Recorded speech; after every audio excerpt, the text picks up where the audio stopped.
Welcome to War India News Hour. Ransomware can attack any organization despite of the sizes. Ransomware is a cyber attack on your system which hackers gain access usually through an infected email or website, then lock your systems down and demand a ransom. And it's big business. In fact, according to Statista, 308 million ransomware attacks occurred globally in 2020, and the percentage of global businesses victimized by ransomware has risen to 68.5%. A report warns that small and medium-sized businesses, that is SMBs, are at particular risk based on the attack trends seen during the first 6 months of the year. During the first half of 2021, 4 out of 5 organizations experienced a cybersecurity breach originating from a vulnerability in their third-party vendor ecosystem. While the increase in attacks affected organizations of all sizes, something that's underreported in the coverage of current cyber threat trends is the impact on the small business community. Unlike large corporations, small and medium-sized companies don't have the money, resources, or staffing expertise needed to counter today's threats. That's why they turn to IT service providers. But if those service providers are compromised, those SMBs are at the mercy of the attackers.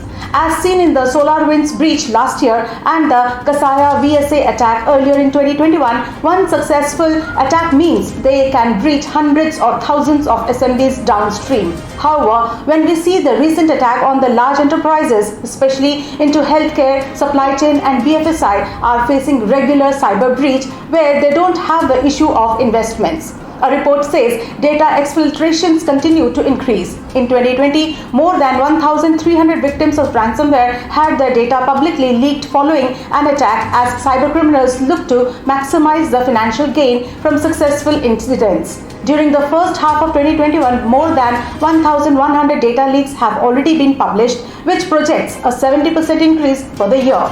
Let's look into today's headlines in War India. It is time to regulate the e-commerce menace. The government may consider establishing an independent regulatory authority for the e-commerce sector, much like the Securities and Exchange Board of India, that is SEBI. The Department for Promotion of Industry and Internal Trade, that is DPIIT, is also working towards setting up an open network for digital commerce, that is ONDC platform. Commerce Minister Piyush Goyal on Friday chaired a meeting to review the ONDC initiative along with members of its advisory committee. In the meeting, Goyal suggested some guidelines or basic infrastructure, size, ethics and principles of the platform. Accenture was aware of the ransomware attack in late July, says a report. Global consulting firm Accenture has experienced a ransomware attack as far back as July 30th and found that hackers had stolen documents referencing clients as well as work materials created on clients' behalf, as per a report from CyberScoop. Lockbit requested a $50 million ransomware payment, without which volumes of private data may be publicly released. It is nearly 2 weeks before the solution provider giant publicly confirmed the ransomware attack. In a statement, Accenture said that it had immediately contained the matter and isolated the affected servers, and that there was no impact on Accenture's operations or on our clients' systems. The statement did not reference when Accenture had originally learned of the ransomware attack. Dan Ashton is appointed as the grievance officer for India in Clubhouse.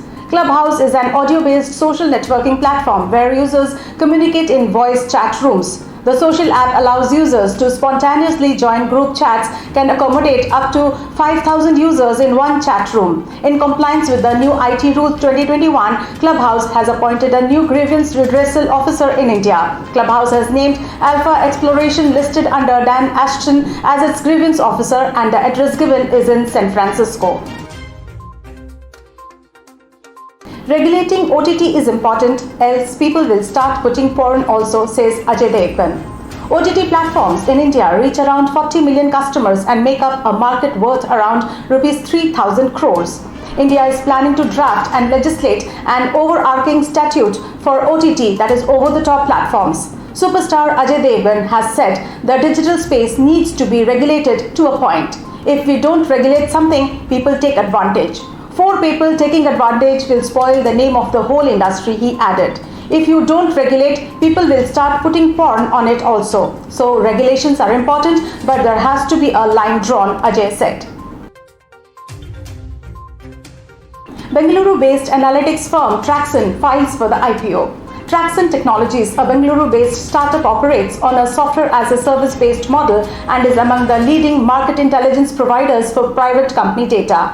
Traxon was launched in 2015, offering intelligence and analytics backed by the best of brains in the country. Founded in 2013 by former VC investor Neha Singh, ex-Sequoia Capital, and Abhishek Goyal, ex-Axel partner, the B2B information platform helps in identifying, tracking, and analyzes private market companies and startups on deal sourcing, deal diligence, and has the largest global coverage in emerging technology sectors such as artificial intelligence, virtual reality, robotics, and blockchain. That's all for now. Please like, share, comment, and subscribe to VAR India News Magazine. You can download the VAR India app from Google Play Store for the latest news and updates. Stay tuned. Thank you.